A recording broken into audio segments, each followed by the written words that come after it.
नमस्ते, मैं अविचल दुबे।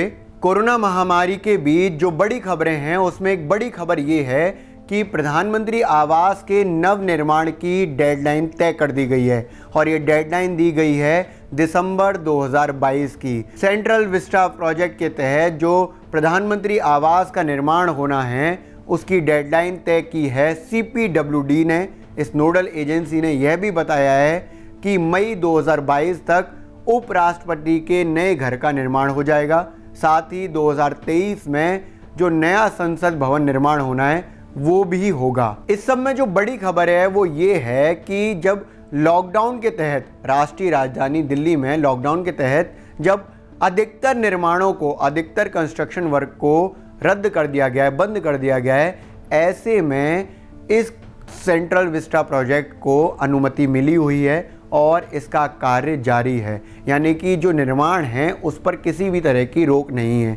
इसको लेकर काफ़ी ज़्यादा आलोचना विपक्ष की तरफ से की जा रही है। जहां राहुल गांधी ने 28 अप्रैल को ट्वीट करके कहा था कि central Vista not essential, central government with a vision essential. यानी कि सेंट्रल विस्टा प्रोजेक्ट ज़रूरी नहीं है, central government with a vision यानी कि दूरदृष्टि वाली एक केंद्र सरकार वो ज़रूरी है। दरअसल सेंट्रल विस्टा प्रोजेक्ट की घोषणा सितंबर 2019 में की गई थी।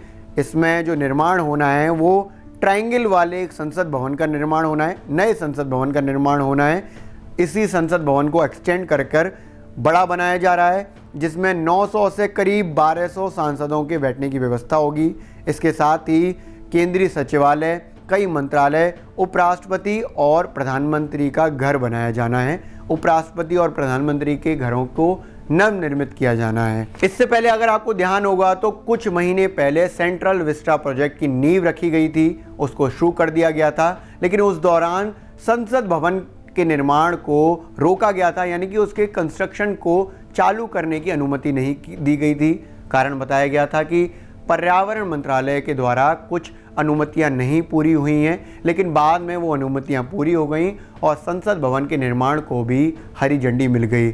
लेकिन इस दौरान जब पूरे देश में त्राहिमाम मचा हुआ है, कोरोना महामारी के संकट से पूरा देश जूझ रहा है, साथ ही जिस तरह का लॉकडाउन अलग अलग जगह पर लगा हुआ है उसमें ख़ास तौर पर एसेंशियल और नॉन एसेंशियल यानी कि ज़रूरी या फिर गैर ज़रूरी चीज़ों का काफ़ी ध्यान रखा जा रहा है।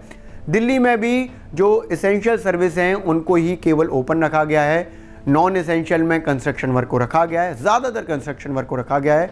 लेकिन सेंट्रल विस्टा प्रोजेक्ट जो कि एक बड़ा प्रोजेक्ट है, करीब 20,000 करोड़ का प्रोजेक्ट है, इसको अनुमति मिली हुई है, इसका निर्माण जारी है और इसके तहत प्रधानमंत्री आवास के निर्माण को भी अनुमति मिली हुई है और ये निर्माण जो है वो पूरी तरह से किया जा रहा है। विपक्ष ने आलोचना करते हुए कई कड़े प्रहार किए हैं। सीताराम येचुरी ने ट्वीट करते हुए कहा है कि ये काफ़ी बेतुका है। उन्होंने आगे लिखा कि ऑक्सीजन और टीकों के लिए पैसे नहीं है सरकार पर, जबकि हमारे भाई बहन अस्पताल में बैठ के इंतज़ार करते करते अपनी जान गंवा रहे हैं, लेकिन मोदी जी अपनी दम्भी महत्वाकांक्षा यानी कि एक तरह से दिखावे वाली महत्वाकांक्षा को पूरा करने के लिए जनता के पैसों की बर्बादी कर रहे हैं। इस अपराध को बंद करना होगा। इसके साथ ही कांग्रेस के मुख्य प्रवक्ता रणदीप सुरजेवाला ने प्रधानमंत्री नरेंद्र मोदी पर सीधा हमला करते हुए कहा है कि कोविड संक्रमण से देश में जो संख्या है वो 2 करोड़ के पार पहुंच चुकी है, मौतों की संख्या 2 लाख से ज़्यादा है। ऐसे में प्रधानमंत्री यानी मोदी जी का नया घर, PM दफ्तर, मंत्रियों के दफ्तर, संसद बनाना ज़रूरी है या जीवन रक्षक दवा, ऑक्सीजन, वेंटिलेटर, अस्पताल बेड उपलब्ध कराना ज़रूरी है।